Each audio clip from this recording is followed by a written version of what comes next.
It'll be one to go this time by. Coming to the green, buddy, coming to the green. Let's go get him. Go, go, go, go, go, go, go. Get your motor running. Head out on the highway.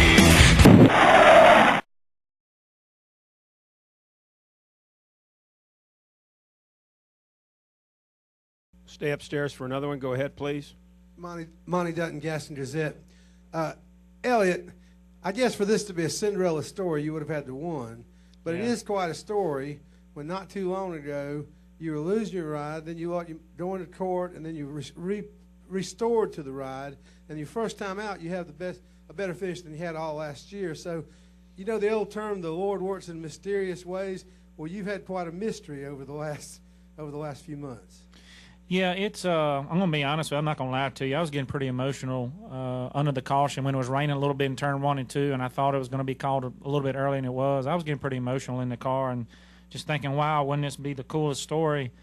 You know, came down here as a fan for the first time in 1979 and finished second to Ward Burton, and now maybe have a chance to win the race. And seeing guys like Harvick and Newman and them celebrate the last couple of years on last lap passes and how fun it looks like to be in victory lane there. So I had a lot of that cool stuff going through my head, but you know, it just wasn't meant to be. So you know, it's tough, it's hard to swallow, but I'm proud of my guys. You know, new team, new pit stops, and they all worked out great tonight. And just to look in their faces when the rain was coming down when I got out the car was, well, man, that was hard because I felt like I let them down.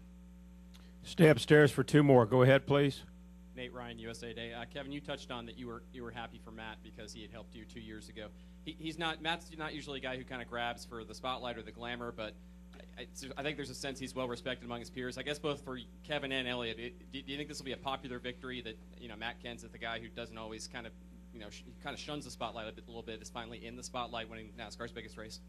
Well, I think in the garage it'll definitely be a popular win. I think Matt's obviously a pretty stand-up person and a great race car driver, and you know, accomplished a lot in this sport, and I think a lot of us can relate to Matt, you know, for you know, kind of being out of the spotlight, and you know, I think he's one of those guys that, you know, he could win 7 or 8 races in a year and never receive any credit. So he's a really good race car driver, and you know, he's a champion and Daytona 500 champion, and I think you know, a lot of times some of those things are overlooked.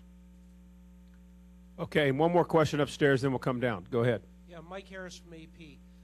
For both AJ and Elliott, last year Gem and Petty Enterprises were both struggling teams, and now as the merger, the first race out, 3 guys in the top 9. How much do you think this means to this new team? I mean, I think it's a big deal. It was a tough offseason for everybody. It was a long offseason, and there's a lot of stuff that went on throughout the team and with the merger. And, you know, we came here, and I think it shows how strong the team is now. Like I said, you know, Elliott and Reed were a big factor of why I got into this race, and that was a lot of teamwork that went involved to get that to happen. And, you know, like I said, I wish it would have rained just a little bit earlier so we could have, you know, had a Cinderella story and you know, had Elliott and all of us in the top 5. So, you know, but overall, the team's done a lot of work in the offseason. We got brand new race cars. You know, everybody's putting 100% effort into it, and you can see just when you go to the shop and at the racetrack, just everybody's attitude is just, even from the 5 races that I was there last year, everybody's pumped up to be here and excited. You know, you got the king walking around and saying hi to everybody, making sure everybody's good. You know, it's a lot of fun at the racetrack right now. So I look forward to going to California and just carrying this on. Okay, let's come back downstairs. David? Kevin, just to make sure, the decision to call the race as quickly as they made it, are you okay with that? Do you think that we should still be waiting? What's your feeling? I've learned a long time ago that I just kind of do my own thing, and the rest of it is all up to them. So, you know, fortunately we've sat on the other side of the fence, and knowing how our day started and what we accomplished today, I'm happy with where we are. Obviously, you know how exciting it is to be in victory lane, but you know, it's easy to second guess something until you have to go sit up there and make those decisions. Other questions downstairs?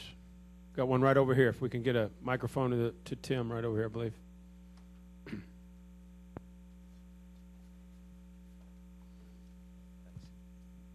Tim Constein, Road and Track. AJ, you had a tough year last year. You were in a kind of a spot. You showed good at the end of the year. You had some strength at the end of the year. You still lost a ride. Do you feel, first, do you feel any kind of vindication now? And second, would you credit your results to car or improvement, personal improvement, or both, or what? I mean, I think you quickly learn in this sport that it doesn't owe you anything. I mean, you got to earn everything that you get, and you can sit back and feel bad about yourself or whine about everything that's going on. But there's a lot of people in this world that are a lot less fortunate than I am right now to even everything that I went through. So, for me, it ultimately comes down to two decisions. You can either quit or you can work harder and make something happen. And I'm never going to quit. I'm going to keep working harder, and and that's my attitude. And I know if I can go out there and do everything that I can on and off the racetrack, I can go home, and whether I have a ride, run well, don't run well, and just go home and feel good about myself and not second guess anything, because that's all you can control. So, as for results, I mean, I'd credit most of the team. I mean, I don't have a lot of restrictor plate racing, and had to learn a lot and have great teammates that are great on these racetracks to help me learn. And I had to learn quick, but overall, they brought great race cars, and there was times that we struggled in these 2 weeks. There was times that we were great, and today I just got to give a lot of credit, all the credit to Sammy Johns and Mike Wolf, my crew chief, my engineer, the whole race team. The pit stops were great, and it was a thing that my pit crews only had 2 or 3 weeks to work together. They had tryouts to put together for this team, and they had great stops all day. So, I give all the credit in the world to them. How many years you driven a stock car? I don't know. It's 2.5 now, and if you take all the races that I've missed, I think a lot of people forget that. Yeah, take all the races I've missed, I think I'm still at like a half a year. Maybe just got over 1 year, I think, maybe.